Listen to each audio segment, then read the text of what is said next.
So hello dear students, welcome back to कक्षा 12 और आज हम पढ़ने वाले हैं फिटिक रिएक्शन। सो फिटिक रिएक्शन से पहले हमने Wurtz reaction, Swarts reaction, Sandmeyer reaction, Gattermann reaction और बहुत सारे रिएक्शंस हमने कंप्लीट कर रखे हैं हमारे चैनल पर। तो आप विजिट कर सकते हैं, link is in the description below. और नेम रिएक्शन सीरीज में आप सभी का स्वागत है और वेलकम टू ऑर्गेनिक केमिस्ट्री। और अगर आपको एमएसटी के लिए hand written notes, mock test, short notes अगर आपको एक्सेस करना है तो वो हमारे टेलीग्राम ग्रुप पर अवेलेबल है, सो आप ज्वाइन कर सकते हैं माय डियर स्टूडेंट्स। और बिना किसी देरी के शुरू करते हैं हम हमारी फटिक रिएक्शन। ओके, फटिक रिएक्शन की बात करेंगे तो कुछ ऐसे आपकी रिएक्शन होती है, जैसे आपकी ओड्स रिएक्शन होती है वैसी ही आपकी फटिक रिएक्शन होती है बेसिकली। और आप आगे बढ़ते हैं हम। सो बेसिकली क्या होता है, जब आप ले लेते हो जैसे क्लोरोबेंजीन, जब आप ले लेते हो और इनके जब आप 2 यूनिट्स ले लेते हो, ओके, सो 2 यूनिट्स जब आप ले लेते हो क्लोरोबेंजीन के, ओके, ये आपका क्लोरोबेंजीन है, यहाँ पर हम ऐसे लिख देते हैं जैसे ये आपका क्लोरोबेंजीन है बेसिकली। ओके, और जब आप क्लोरोबेंजीन के 2 यूनिट्स लेते हो in the presence of sodium metal with dry ether, over dry ether हम इसे बोल सकते हैं, तब आपका फॉर्म होता है बायफिनाइल। ओके, ये बायफिनाइल है।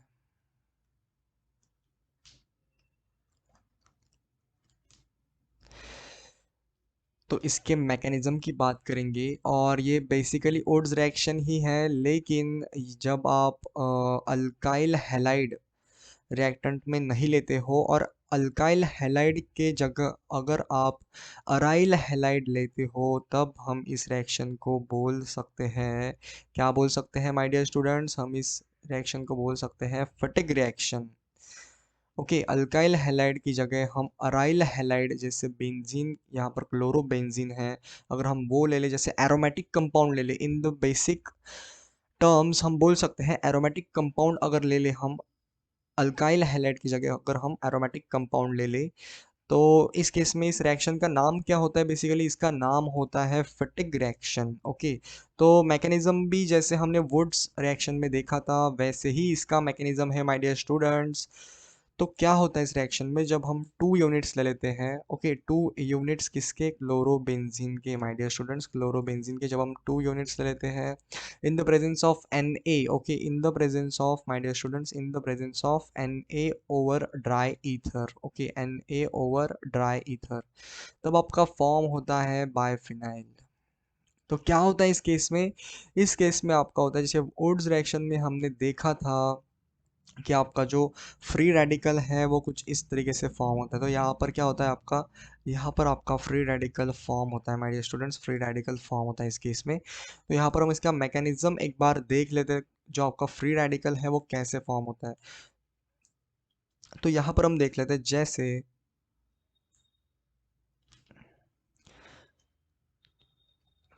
तो क्या होता है यहाँ पर जो है आपका फ्री रेडिकल फॉर्म होता है और ऐसी ही एक बेंजीन, ओके, इसके साथ कंबाइन हो जाते हैं। मतलब इसका मीनिंग क्या होता है, जैसे डायमराइजेशन तो आपने सुना ही होगा, ये इसी का केस है। ओके, इसी तरह से एक जो बेंजीन की रिंग है इसके साथ डायमराइज हो जाएगी, यानी कंबाइन हो जाएगी, okay, with radical. Okay, with radical, तो जब ये कंबाइन हो जाएंगे तो यहाँ पर जो है आपका सिग्मा बॉन्ड से ये कंबाइन हो जाएंगे कुछ इस तरीके से। ओके, ये सिग्मा बॉन्ड से यहाँ पर ये कंबाइन हो गए हैं। ओके, तो कुछ ऐसा आपका इसका मैकेनिज्म है बेसिकली कि क्या होता है। सबसे पहले तो मैकेनिज्म में आप देख लो कि आपका पहले फ्री रेडिकल फॉर्म होता है और ऐसी ही एक फ्री रेडिकल इसके साथ कंबाइन होती है। क्यों कंबाइन होती है, बेसिकली जो आपका फ्री रेडिकल होता है वो हाईली अनस्टेबल होता है, सॉरी हाईली रिएक्टिव होता है। ओके, HIGHLY, हाईली रिएक्टिव होता है my dear students, highly reactive होता है। तो रिएक्टिव होने के कारण क्या होता है, ये जल्दी रिएक्ट कर जाता है किसके साथ, इसी की तरह दिखने वाली फ्री रेडिकल के साथ, यानी ओके फ्री रेडिकल स्पीशी के साथ। ओके, तो कुछ इस तरीके से आपका यहाँ पर सिग्मा बॉन्ड बनने वाला है माय डियर स्टूडेंट्स, कुछ इस तरीके से आपका ये सिग्मा बॉन्ड जो है वो बनने वाला है। ओके, तो कुछ इस प्रकार आपका इसका मैकेनिज्म है और वुड्स रिएक्शन की ही ये एक झलक है आपके पास जैसे फिटिक रिएक्शन। जब हम ओड्स रिएक्शन में हम क्या करते हैं माय डियर स्टूडेंट्स, हम ओड्स रिएक्शन में करते हैं अल्काइल हैलाइड का कन्वर्जन करते हैं। ओके, ओड्स रिएक्शन में हम अल्काइल हैलाइड का कन्वर्जन करते हैं हायर अल्केन में। लेकिन यहाँ पर क्या होता है, यहाँ पर आपका अराइल हैलाइड का कन्वर्जन होता है in the presence of Na over dry ether. तो एक बार फिर से मैं इस रिएक्शन को आपको समझा देता हूँ, हालांकि समझाने की कोई ज़रूरत नहीं है, आप समझ गए होंगे, लेकिन फिर से मैं आप सभी के लिए एक बार समझा देता हूँ। जैसे फिटिक रिएक्शन में क्या होता है, अल्काइल हैलाइड होता है, उसी तरह से आपका फिटिक रिएक्शन में क्या होता है, फिटिक रिएक्शन में आपका होता है अराइल हैलाइड। तो इसी तरीके से क्या होता है बेसिकली माय डियर स्टूडेंट्स, आपका जो है बाइफिनाइल इसमें फॉर्म होता है in the presence of Na और ड्राई ईथर, और आपका कुछ इस तरीके से इसका मैकेनिज्म है, जैसे यहाँ पर रेडिकल रेडिकल कंबाइन हो जाते हैं और यहाँ पर आपका बाइफिनाइल बन जाता है। तो बेसिकली यही था आपके फिटिक रिएक्शन में, और इसी के साथ हम क्या कर सकते हैं, इस सेशन को हम समाप्त कर सकते हैं। और तब तक के लिए माय डियर स्टूडेंट्स, आप आगे बढ़ते रहिए। All the very best and thank you.